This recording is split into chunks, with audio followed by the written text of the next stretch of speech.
नमस्कार प्यारे बच्चों, आप सभी कैसे हैं?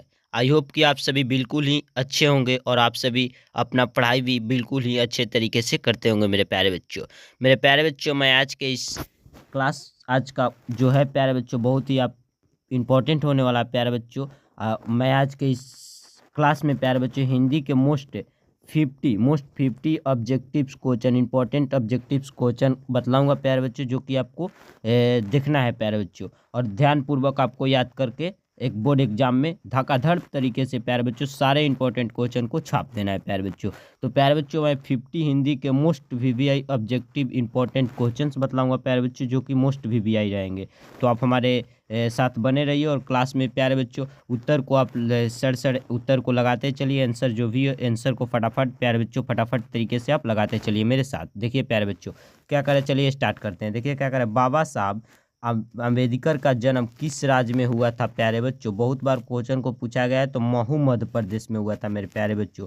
कहाँ हुआ था? महू जो है मध्य प्रदेश में जगह है प्यारे बच्चों, कोई जगह का नाम है मध्य प्रदेश राज्य में, जहाँ बाबा साहब भीमराव अम्बेडकर जी का जन्म हुआ था। यानी किस राज्य में हुआ था प्यारे बच्चों? तो मध्य प्रदेश में। बहुत बार प्रश्न पूछा हुआ है, याद कर लीजिएगा। चलिए देखते हैं अगले प्रश्न को मेरे प्यारे बच्चों। अगला प्रश्न क्या करे, देखिए आप सभी के बीच क्या करे, बाबा साहब भीमराव अम्बेडकर का जन्म कब हुआ था मेरे प्यारे बच्चों? बहुत ही क्वेश्चन इंपॉर्टेंट है।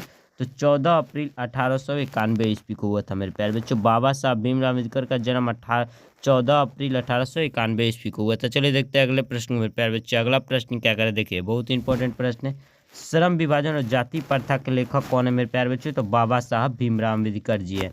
चलिए देखते हैं अगले प्रश्न को मेरे प्यारे बच्चों। अगला प्रश्न क्या करे, आदर्श समाज स्वतंत्र समानता मातृत्व पर आधारित होगा, किसने कहा था मेरे प्यारे बच्चों? तो ऐसा बात हमारे बाबा साहब भीमराव अम्बेडकर जी ने कहा था। चलिए देखते हैं अगले प्रश्न में प्यारे बच्चों। अगला प्रश्न क्या कह रहे, देखिए भारत में बेरोजगारी का मुख्य कारण क्या है? बहुत क्वेश्चन इंपॉर्टेंट है मेरे प्यारे बच्चों। जाति प्रथा है। जाति प्रथा भारत में बेरोजगारी का मुख्य कारण बना हुआ है। इसका ऑप्शन ए वाला सही हो जाएगा मेरे प्यारे बच्चों। चलिए देखते हैं अगले प्रश्न में मेरे प्यारे बच्चों।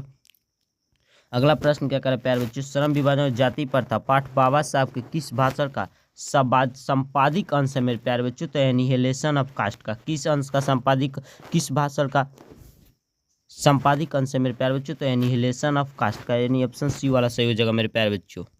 चलिए देखते हैं अगले प्रश्न को मेरे प्यारे बच्चों। अगला प्रश्न क्या करें, आप सभी के विद्या के प्यारे बच्चों, भारतीय संविधान का निर्माता किसे कहा गया है प्यारे बच्चों? भीमराव अम्बेडकर को कहा गया है। यानी बाबा साहब भीमराव अम्बेडकर को भारतीय संविधान का निर्माता कहा जाता है प्यारे बच्चों। बहुत ही क्वेश्चन इंपॉर्टेंट है। चलिए देखते हैं अगले प्रश्न को मेरे प्यारे बच्चों। अगला प्रश्न क्या करें, देखिए विश्व के दास शीर्षक पाठ की विधा है। विश्व की दास शीर्षक पाठ क्या विधा है प्यारे बच्चों? कहानी है, एक प्रकार की क्या है, कहानी है।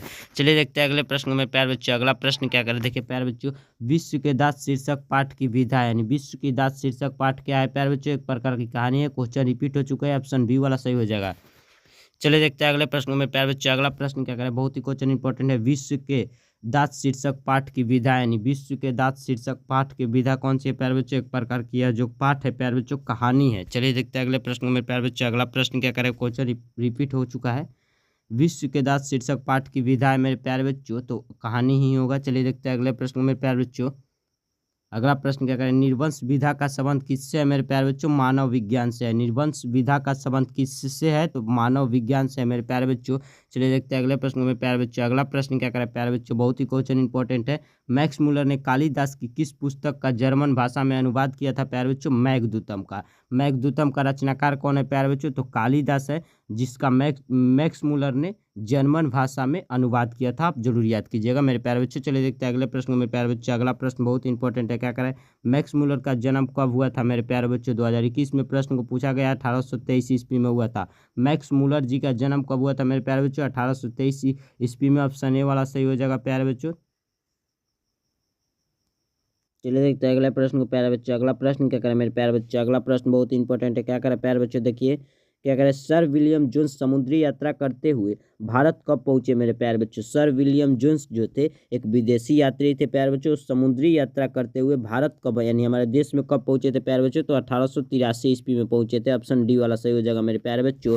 चलिए देखते हैं अगले प्रश्न को मेरे प्यारे बच्चों। अगला प्रश्न क्या करें, बहुत ही प्रश्न इंपॉर्टेंट है प्यारे बच्चों। मैक्स मूलर के अनुसार सच्चे भारत के दर्शन कहाँ हो सकते हैं मेरे प्यारे बच्चों? ग्रामीण भारत में हो सकते हैं। ऑप्शन सी वाला सही हो जाएगा प्यारे बच्चों। मैक्स मूलर जी के अनुसार सच्चे भारत का दर्शन ग्रामीण भारत में हो सकता है मेरे प्यारे बच्चों। चलिए देखते देखते हैं अगले प्रश्न को मेरे प्यारे बच्चों। अगला प्रश्न क्या कर रहा है, देखिए प्यारे बच्चों, मेघदूत का जर्मन भाषा में अनुवाद किसने किया था प्यारे बच्चों, तो मैक्स मूलर जी ने किया था। चलिए देखते हैं अगले प्रश्न को मेरे प्यारे बच्चों। अगला प्रश्न बहुत ही इंपॉर्टेंट है, क्या कर रहा है प्यारे बच्चों, सारे प्रश्न इंपॉर्टेंट है प्यारे बच्चों। मैक्स मूलर ने वर्ष की अवस्था में लिप्जिंग विश्वविद्यालय में संस्कृत का अध्ययन प्रारंभ किया था प्यारे बच्चों 18वीं सदी में। चलिए देखते हैं अगले प्रश्न में मेरे प्यारे बच्चों। अगला प्रश्न क्या करे, बहुत ही इंपॉर्टेंट है अगला प्रश्न प्यारे बच्चों, क्या करे, स्वामी विवेकानंद ने वेदांतियों का वेदांती किसे कहा है प्यारे बच्चों, मैक्स मूलर जी को कहा है। यानी स्वामी विवेकानंद ने वेदांतियों का वेदांती किसे कहा है प्यारे बच्चों, मैक्स मूलर जी को। चलिए देखते हैं अगले प्रश्न मेरे प्यारे बच्चों। अगला प्रश्न क्या करे, बहुत ही इंपॉर्टेंट प्रश्न है प्यारे बच्चों।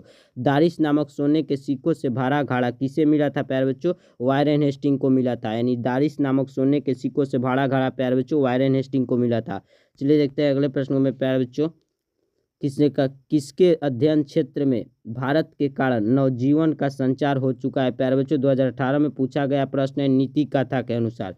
चलिए देखते हैं अगले प्रश्न में प्यारे बच्चों। अगला प्रश्न क्या, बहुत ही इंपॉर्टेंट प्रश्न है, यूनान व रोम के संपूर्ण साहित्य से कहीं अधिक विशाल है संस्कृत भाषा और साहित्य। यानी यूनान और रोम देश के संपूर्ण साहित्य से कहीं अधिक हमारा भारत की संस्कृत भाषा और साहित्य है मेरे प्यारे बच्चों। ऑप्शन ए वाला सही हो जाएगा। 2022 में प्रश्न को पूछा गया मेरे प्यारे बच्चों, 2025 में जरूर पूछा जाएगा मेरे प्यारे बच्चों, आप जरूर याद कीजिएगा, आगे भी पूछा जा सकता है, प्रीवियस ईयर क्वेश्चन ज़्यादा पूछता है मेरे प्यारे बच्चों। चलिए देखते हैं अगले प्रश्न प्यारे बच्चों। अगला प्रश्न क्या कराए, पुराने का मोह सब समय वांछनीय नहीं होता। यह पंक्ति किस शीर्षक पाठ की है, 2021 में पूछा गया। नाखून क्यों बढ़ते हैं प्यारे बच्चों, जिस पाठ के रचनाकार कौन है प्यारे बच्चों, हजारी प्रसाद द्विवेदी। यानी नाखून क्यों बढ़ते हैं पाठ के रचनाकार कौन है, लेखक कौन है प्यारे बच्चों, तो हजारी प्रसाद द्विवेदी। और यह जो प्यारे बच्चों पंक्ति है वह नाखून क्यों बढ़ते हैं पाठ की है। चलिए देखते हैं अगले प्रश्न में मेरे प्यारे बच्चों। अगला प्रश्न क्या करे, देखिए प्यारे बच्चों, अगला प्रश्न क्या करे, किसने कहा था कि सब पुराने अच्छे नहीं होते और सब नए खराब ही नहीं होते। मेरे प्यारे बच्चों बहुत ही क्वेश्चन पूछा गया है, कालिदास ने ऐसा बात कहा था। किसने कहा था प्यारे बच्चों ऐसा बात, तो कालिदास ने कहा था। कालिदास की पुस्तक कौन है प्यारे बच्चों, मेघदूतम है, जिसका जर्मन भाषा में अनुवाद मैक्स मूलर ने किया था प्यारे बच्चों। चलिए देखते हैं अगले प्रश्न में प्यारे बच्चों। अगला प्रश्न क्या करा, प्रश्न बहुत ही इंपॉर्टेंट है प्यारे बच्चों। 25 नंबर प्रश्न क्या करा, दधीची की हड्डी से क्या बना था प्यारे बच्चों, इंद्र का ब्रज बना था। दधीची की हड्डी से क्या बना था मेरे प्यारे बच्चों, तो इंद्र का ब्रज। ऑप्शन ए वाला सही हो जाएगा मेरे प्यारे बच्चों। चलिए देखते हैं अगले प्रश्न में मेरे प्यारे बच्चों। अगला प्रश्न क्या करा, देखिए बहुत ही प्रश्न इंपॉर्टेंट है। द्विवेदी जी से किसने पूछा था नाखून क्यों बढ़ते हैं प्यारे बच्चों, लड़की ने पूछा था। ऐसा बात किसने पूछा था प्यारे बच्चों, हजारी प्रसाद द्विवेदी जी ने। जो नाखून के बढ़ते हैं पाठ के रचनाकार थे मेरे प्यारे बच्चों, लड़की ने पूछा था। ऑप्शन बी वाला सही हो जाएगा मेरे प्यारे बच्चों। चलिए देखते हैं अगले प्रश्न। अगला प्रश्न क्या करें मेरे प्यारे बच्चों, सहजात वृत्तियां किसे कहते हैं मेरे प्यारे बच्चों, बहुत बार क्वेश्चन को पूछा गया है, अनजान स्मृतियों को।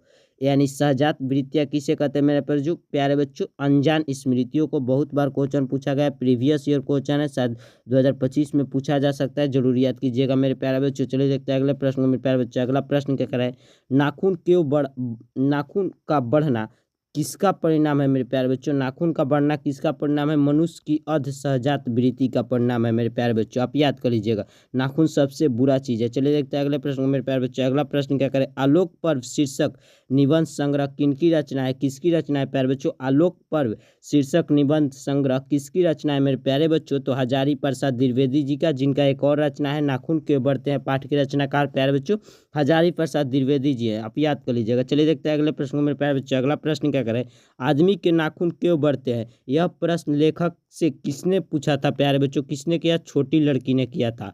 ऐसा प्रश्न लेखक यानी हजारी प्रसाद द्विवेदी जी से किसने किया था, तो छोटी लड़की ने, आप जरूर याद कीजिएगा प्यारे बच्चों। अगला प्रश्न क्या करें, देखिए सूर्य नामक पुस्तक किनकी रचना है मेरे प्यारे बच्चों, 2021 में प्रश्न को पूछा गया है प्यारे बच्चों, 2025 में पूछा जाएगा मेरे प्यारे बच्चों, जरूर याद कीजिएगा, गुणांकन मूल्य की। यानी सूर्य नामक पुस्तक किनकी रचना है, गुणांकन मूल्य की मेरे प्यारे बच्चों। चलिए देखते हैं अगला प्रश्न मेरे प्यारे बच्चों। अगला प्रश्न क्या करे, भारतीय लिपियों की कहानी पुस्तक के रचयिता कौन है, बहुत बार प्रश्न को पूछा गया, गुणांकन मूल्य है। चलिए देखते हैं अगले प्रश्न को मेरे प्यारे बच्चों। अगला प्रश्न क्या करें, बहुत ही इंपॉर्टेंट है मेरे प्यारे बच्चों, रामायण की रचना किस भाषा में है प्यारे बच्चों, संस्कृत भाषा में। रामायण की रचना प्यारे बच्चों संस्कृत भाषा में 2020 में प्रश्न को पूछा गया मेरे प्यारे बच्चों, 2025 में जरूर पूछा जाएगा प्यारे बच्चों, जरूर याद कीजिएगा प्यारे बच्चों। चलिए देखते हैं अगले प्रश्न को मेरे प्यारे बच्चों। अगला प्रश्न क्या करें, नागरी लिपि शीर्षक पाठ साहित्य कि कौन विधा है प्यारे बच्चों, तो निबंध है जो कि गुणांकन मूल्य जी के द्वारा लिखा गया यह पाठ है।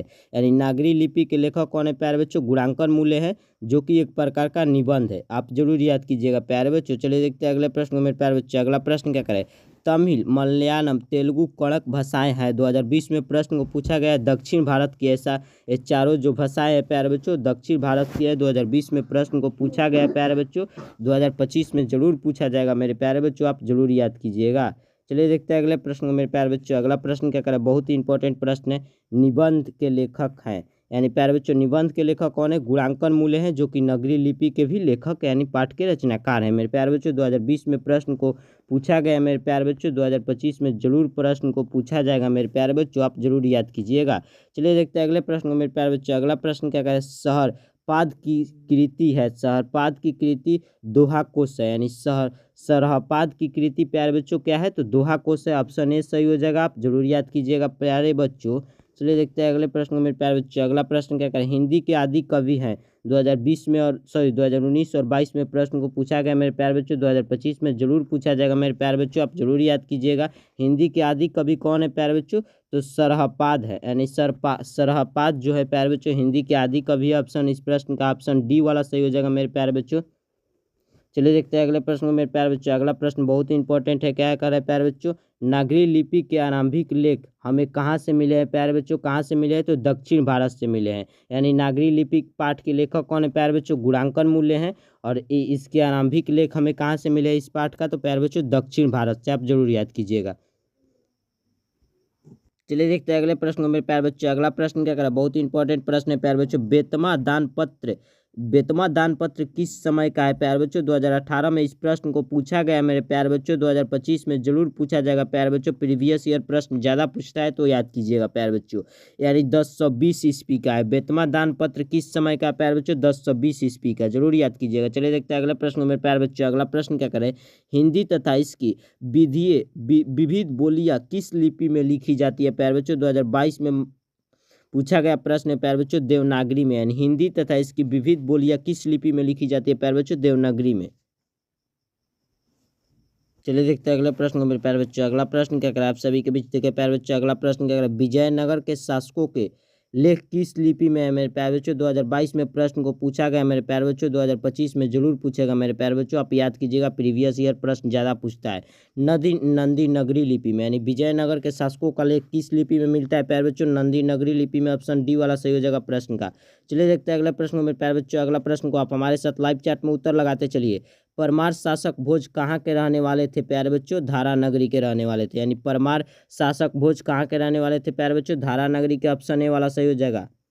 चलिए देखते हैं अगले प्रश्न को मेरे प्यारे बच्चों। अगला प्रश्न क्या करें, बहुत ही इंपॉर्टेंट प्रश्न। बहादुर का पूरा नाम क्या था प्यारे बच्चों, बहुत बार पूछा गया है। दिल बहादुर। बहादुर का पूरा नाम, बहादुर पाठ का पूरा जिसका लेखक अमरकांत है प्यारे बच्चों, बहादुर का पूरा नाम दिल बहादुर था, आप जरूर याद कीजिएगा। ऑप्शन बी वाला सही हो जाएगा प्रश्न का, उत्तर बी सही हो जाएगा। चलिए देखते हैं अगले प्रश्न को मेरे प्यारे बच्चों। अगला प्रश्न क्या करें, बहादुर अपने घर से क्यों भागा था मेरे प्यारे बच्चों, लाइव चैट में बताइए इसका उत्तर क्या होगा। बहादुर अपने घर से क्यों भागा था प्यारे बच्चों, माँ के मार के कारण। बहुत ही अच्छा मेरे प्यारे बच्चों, ऑप्शन सी वाला सही हो जाएगा। सबका सी उत्तर आ रहा है, बहुत ही अच्छा। चलिए देखते हैं अगले प्रश्न को मेरे प्यारे बच्चों। अगला प्रश्न क्या करें, देखिए अमरकांत लिखित कहानी का नाम है, अमरकांत द्वारा लिखित कहानी का नाम प्यारे बच्चों बहादुर है। ऑप्शन डी वाला सही हो जाएगा। हाँ बहुत ही, सबका उत्तर डी सही हो रहा है, बहुत ही अच्छा मेरे प्यारे बच्चों। चलिए देखते हैं अगले प्रश्न को मेरे प्यारे बच्चों। अगला प्रश्न क्या करें, बहादुर का बाप कहाँ मारा गया था प्यारे बच्चों। 2020 में प्रश्न को पूछा गया, आप लोग कमेंट चार्ट में बताइए बहादुर का बाप कहाँ मारा गया था, युद्ध में मारा गया था मेरे प्यारे बच्चों। ऑप्शन ए वाला सही, सबका उत्तर ए हो रहा है, बहुत ही अच्छा। चलिए देखते हैं अगले प्रश्न को मेरे प्यारे बच्चों, बहुत ही अच्छा। चलिए देखते हैं अगले प्रश्न क्या करें, बहादुर से मार खाकर भैंस भागी भागी किसके पास चली आई प्यारे बच्चों, माँ के पास चली आई थी। ऑप्शन बी वाला सबका सही उत्तर। चलिए देखते हैं अगले प्रश्न को मेरे प्यारे बच्चों। अगला प्रश्न क्या करें, देखिए बहुत ही इंपॉर्टेंट प्रश्न, रामविलास शर्मा का जन्म कब हुआ था प्यारे बच्चों। 2020, 19 और 21 में प्रश्न को पूछा गया। 2025 में जरूर पूछेगा प्यारे बच्चों, इंपॉर्टेंट क्वेश्चन है। 1912 ईस्वी में रामविलास शर्मा का जन्म कब हुआ था प्यारे बच्चों, 1912 ईस्वी में। ऑप्शन सी सही हो जाएगा, सबका उत्तर सी आ रहा है, बहुत वेरी गुड। चलिए देखते हैं अगले प्रश्न को मेरे प्यारे बच्चों। अगला प्रश्न क्या करें, परंपरा का मूल्यांकन है। परंपरा का मूल्यांकन पाठ क्या है प्यारे बच्चों, निबंध है। परंपरा का मूल्यांकन पाठ क्या है प्यारे बच्चों, निबंध है, जो कि रामविलास शर्मा के द्वारा रचित पाठ है। परंपरा के मूल्यांकन पाठ के लेखक कौन है प्यारे बच्चों, रामविलास शर्मा। आप जरूर याद कीजिएगा प्यारे बच्चों। बहुत ही इंपॉर्टेंट प्रश्न है, 2021 में प्रश्न को पूछा गया है, 2025 में जरूर 100% पूछ सकता है प्यारे बच्चों, क्योंकि मैं हर क्लास में डिस्कशन करता हूं कि प्रीवियस ईयर प्रश्न जो भी है बार बार पूछा जाता है प्यारे बच्चों, बार बार रिपीट किया जाए। तो प्रीवियस ईयर फोकस कीजिए प्यारे बच्चों, प्रीवियस ईयर प्रश्न पर ज़्यादा से ज़्यादा। प्यारे बच्चों आज का क्लास का यहीं तक प्रश्न लास्ट था प्यारे बच्चों, लाइव चैट यहीं तक था प्यारे बच्चों। पूरा अच्छा के साथ, पूर्ण विश्वास के साथ हमें कहना पड़ेगा कि आज का जो लाइव क्लास था प्यारे बच्चों आप सभी को बहुत ही इंपॉर्टेंट लगा होगा प्यारे बच्चों। ज़्यादा से ज़्यादा दोस्तों के पास शेयर कीजिए। कोई भी डाउट हुआ हो क्वेश्चन में तो कमेंट बॉक्स में कमेंट जरूर कीजिए। मिलते हैं इसी तरह किसी नए सेशन में, तब तक के लिए जय धन्यवाद।